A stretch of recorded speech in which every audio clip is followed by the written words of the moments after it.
Malam berbahagia ini kita bersama Abu Hurairah radhiyallahu an. Ya, sudah sering kita lewati nama Abu Hurairah radhiyallahu an sejak kajian Al-Arba'in sampai sekarang. Beliau sahabat Nabi yang tergolong sangat banyak meriwayatkan dari Nabi sallallahu alaihi wasallam. Beliau mengatakan annahu sami'a an-nabiy sallallahu alaihi wasallam yaqul, Abu Hurairah mendengar Nabi sallallahu alaihi wasallam bercerita. Nabi bercerita kepada para sahabatnya. Kita bisa bayangkan Nabi duduk bersama sahabat, dikelilingi oleh para sahabat-sahabat beliau. Dan ketika itu Nabi menceritakan sesuatu yang terjadi bukan di masa itu, pada umat-umat sebelumnya. Nabi mengatakan, inna thalathatan min bani Israel abras wa aqra' wa a'ma arada Allah an yabtaliyahum fab'atha ilaihim malaka.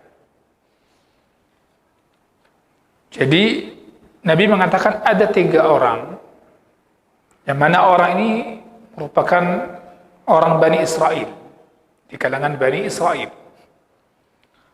Israel ini adalah Ishaq bin Ibrahim. Israel, beliau adalah Nabi Ishaq bin Ibrahim alaihi salatu wassalam, saudaranya Nabi Ismail. Itu Israel. Ya. Dari keturunan Israel ini atau Ishaq, itulah Nabi Musa, Nabi Harun, Nabi Isa, dan seluruh Bani Israel. Semua mereka dari dzurriyyah, dari keturunan Ishaq alaihi salatu wassalam. Ya. Jadi ketika dikatakan ada 3 orang di kalangan Bani Israel, sedang kita sampaikan apa itu Israel. Itu Ishaq bin Ibrahim alaihi salam, yang mana beliau merupakan saudaranya Nabi Ismail. Ya. Dari keturunan Israel ini itulah Musa, Harun, Isa alaihi wassalatu wassalam, semua para nabi. Dan Allah berikan kepada Bani Israel banyak nabi, dan tidak sedikit yang mereka bunuh. Nikmat diberikan oleh Allah, nabi enggak tanggung-tanggung dibunuh. Ya. Sekarang enggak ada lagi nabi, yang dibunuh pengikut nabi.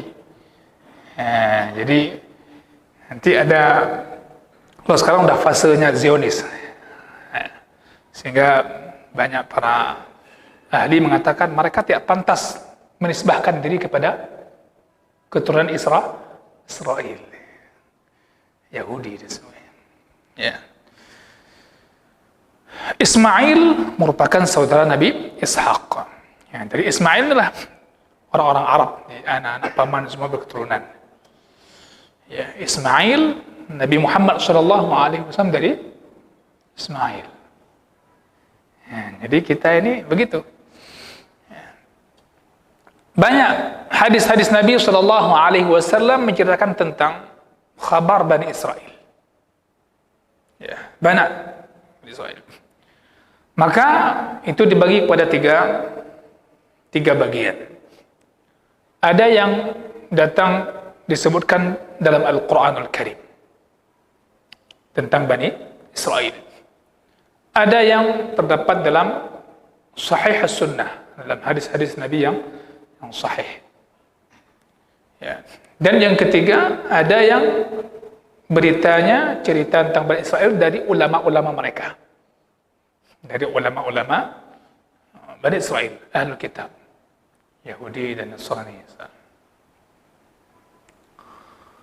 Yang pertama dari Al-Quran, yang terdapat dalam Al-Quran, dan yang kedua dalam Sunnah, itu sudah pasti benar.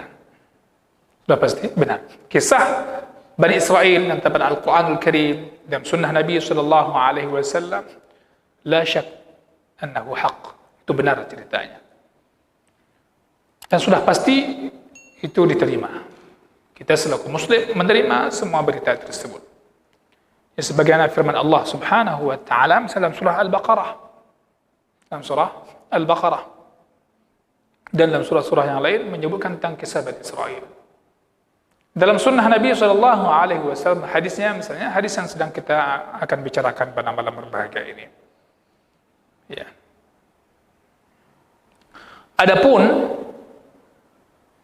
cerita-cerita yang diriwayatkan dari ulama-ulama mereka, itu pun terbagi kepada tiga keadaan berita ini. Sesuatu yang dikatakan oleh syariat kita memberikan sebuah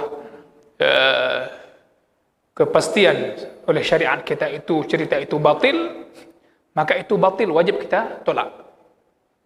Ada cerita di kalangan Bani Israel oleh ulama mereka itu bertentangan dengan syariat kita. Maksud bertentangan, bertolak belakang, syariat kita mengatakan itu batil, maka itu tertolak. Ya, ini kisah-kisah di Bani Israel, yang disebut Israiliyat. Ya, walaupun itu terdapat memang dalam kitab-kitab para ulama menyebutkan, yang dinukilkan dari ulama-ulama mereka. Ya. Ketika itu jelas batil, maka itu batil. Kemudian sesuatu yang syariat kita memberikan kesaksian akan kebenarannya. Berita dari Bani Israel, tapi syariat kita yang dibawa oleh Nabi Muhammad SAW membenarkan, memberikan kesaksian benar cerita itu. Ya. Maka fahada yuqbal. Cerita ini kita terima. Yang melalui ulama mereka tadi. Kenapa? Bukan karena alasannya itu merupakan berita Bani Israel, akan tapi syariat kita memberikan sebuah kesaksian benar cerita tersebut. Ini mukaddimah penting sebelum kita bahas hadisnya. Kemudian sesuatu yang pada syariat yang ketiga, yang syariat kita tidak memberikan sebuah kesaksian tanda itu beritanya benar dan tidak pula mendustakannya. Syariat kita pun tidak mendustakannya. Maka dalam hal ini kita tidak membenarkan dan tidak pula mendustakan. Ya. Ini semua yang bersumber dari ulama-ulama mereka. Kalau Al-Quran menceritakan Bani Israel sudah pasti diterima. Sunnah pasti diterima. Kemudian yang ketiga, ketika syariat kita memberikan sebuah kesaksian dia itu benar, maka kita terima. Sedangkan syariat kita tidak memberikan sebuah kesaksian itu diterima atau tidak, maka kita pun tidak membenarkan, tidak pula langsung menolaknya. Demikian. Kenapa? Kalau kita benarkan bisa jadi itu batil ceritanya. Ya. Kalau kita dustakan bisa jadi itu benar. Sesuatu yang tidak ada satu kepastian benar dan salah, maka kita tidak membenarkan dan tidak pula mendustakan. Ya, rupanya begitu ya. Begitu para ulama Islam, kaum muslimin menyikapi sebuah khabar dari Bani Israel. Tentang Israiliyat ini. Walaupun demikian, tidak mengapa kita menceritakannya jika itu ada manfaat dan memberikan motivasi atau sesuatu yang memberikan sebuah kewaspadaan orang terhadap sebuah hal-hal yang dianggap memberikan manfaat agar orang menjauhi perkara yang buruk misalnya. Baik. Ya. Nabi SAW dalam hadis ini menyebutkan ada 3 orang di kalangan Bani Israel yang Allah uji mereka. Allah Azza wa Jalla sedang menguji mereka. Diuji dengan apa? Bi'ahat. Diuji dengan cacat. Fi abdanihim. Pada badan-badan mereka. 3 orang ini Allah uji cacat di badannya. Orang yang pertama, salah satunya adalah Allah uji dengan abras. Abras ini belang-belang, ya. Sopak, kusta. Ya. Kulitnya bermasalah penyakit kulit. Ya. Yang kedua, dia yang botak. Aqra. Orangnya botak. Allah uji tidak punya rambutnya. Ya. Hana'u. Anak bubuh menyekirau, hana'u. Wathalithu a'ma. Yang ketiga orangnya adalah buta. La yubsar, dia enggak bisa melihat. فأراد الله سبحانه وتعالى أن يبتليهم ويختبرهم. Allah Subhanahu wa taala hendak menguji mereka dengan cobaan yang masing-masing berbeda tadi. Satu kusta penyakitnya, yang kedua dia botak, yang ketiga buta. Allah. Karena Allah Subhanahu wa taala kalau mau uji seorang hamba ya terserah Allah, kan begitu? Terserah Allah. Allah menguji hambanya, apakah si hamba ini sabar atau jengkel ketika dapat ujian. Nah, sekarang kita lagi dapat ujian juga nih. Sabar atau jengkel. Allah uji si hamba, apakah dia bersyukur atau pelit ketika diberikan dengan kemudahan, kelapangan. Nah, ini semua ujian. Maka ujian yang paling berat bukan ujian di sekolah. Bukan ujian tes pegawai. Bukan ujian, enggak, itu ringan kali ujian itu. Ringan kali. Ujian yang paling berat adalah ujian kehidupan. Siang dan malam. Itu paling berat. فَبَعَثَ اللَّهُ إِلَيْهِمْ مَلَكًا مِنَ الْمَلَائِكَةِ. Malaikat minal malaikah. Maka Allah Subhanahu wa taala mengutus kepada 3 orang tadi seorang malaikat mendatangi mereka dan bertanya kepada mereka. Pertama didatangi kepada orang al-abras, fabada'a bil abras, orang yang punya penyakit kulit tadi, kusta, belang-belang. Faqal, maka malaikat ini bertanya kepada orang ini, ayyu syai'in ahabbu ilaik? Perkara apa yang paling kamu sukai? Apa yang galak tak drona? Apa yang mehedat? Apa yang kamu paling suka?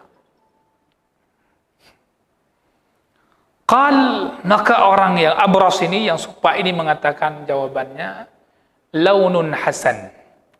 Saya sangat ingin rupa yang ganteng, rupa yang cantik, yang bagus. Wajildun hasan, kulit juga yang bagus, yang glowing lah. Sekarang, jadi dia butuh skincare yang praktis. Wajildun hasan. Kemudian agar orang pun tidak lagi merasa jijik melihat saya. Selama ini orang jijik lihat dia. Bayangkan kulit belang-belang, penyakit. Agar orang tidak lagi merasa jijik melihat saya. Karena perkara yang paling penting memang dalam kehidupan manusia ini, mereka berharap agar sehat, selamat dari segala cacat, kan begitu? Semua kita begitu. Kalau terjadi kecelakaan, afanallahu wa iyyakum min dzalik, semoga Allah selamatkan kita. Itu berusaha sebisa mungkin, kalau bisa ya, di rumah sakit itu sebisa mungkin, kalau bisa obat pun yang paling bagus. Biar ada cacat dan cara. Manusia mengharapkan demikian. Maka si yang abras tadi, yang kusta tadi, juga dia mengharapkan begitu. Rupa yang bagus, kulit yang bagus, dan orang tidak lagi merasa jijik melihat dia. Ya. Terlebih penyakit cacat yang memang itu dibenci oleh orang, enggak suka. Orang jijik melihatnya. Permintaan itu pun akhirnya dilaksanakan oleh malaikat. Tentu ini adalah perintah Allah, izin Allah. Famasahul malak, fabara bi'idnillah. Famasahul malak. Maka malaikat pun menggosok badan dia. Ya. Fabara, maka dia pun sembuh dengan izin Allah Subhanahu wa taala. Wa zala anhu al-baras, dan hilang juga sekaligus kusta yang ada di kulit tubuh orang tersebut. Wa u'tiya launan hasanan wa jildan hasana, diberikan dia rupa yang bagus dan kulit yang bagus. Masyaallah. Kemudian itu baru satu. Kemudian ditanya lagi, masih sama orang yang kusta tadi. Ayyul mali ahabbu ilaik? Oke, tadi sudah selesai masalah badan kamu. Sekarang kalau harta, kamu suka apa? Ini datang tawaran, Pak. Maka hati-hati kalau datang tawaran itu ujian.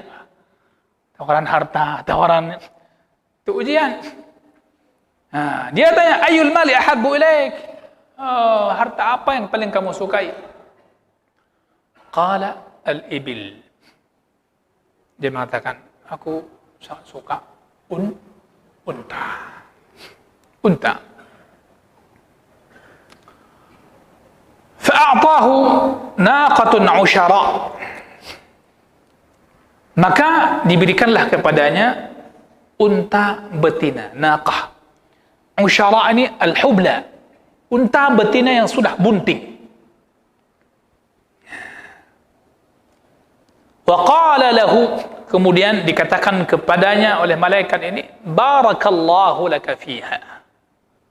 Barakallahu laka fiha. Semoga Allah memberikan keberkahan padamu yang ada dengan unta ini. Fadhahaba anhu al-faqr, maka hilanglah kefakiran, ya, kefakiran dari seorang yang dulunya kusta, dan hilanglah cacat badannya. Malaikat pun telah mendoakan dia agar diberikan keberkahan oleh Allah Subhanahu wa taala kepada unta yang telah didapatkan itu. Subhanallah. Nikmat. Barakallahu lak. Kemudian malaikat ke orang yang kedua, tsumma atal aqra, datang ke orang yang botak, enggak ada rambut selai pun di kepalanya. Ayu syai'in ahabbu ilaik? Ditanya, apa yang paling kamu sukai? Ya, saya sya'run hasan, saya butuh rambut yang bagus. Butuh rambut yang bagus.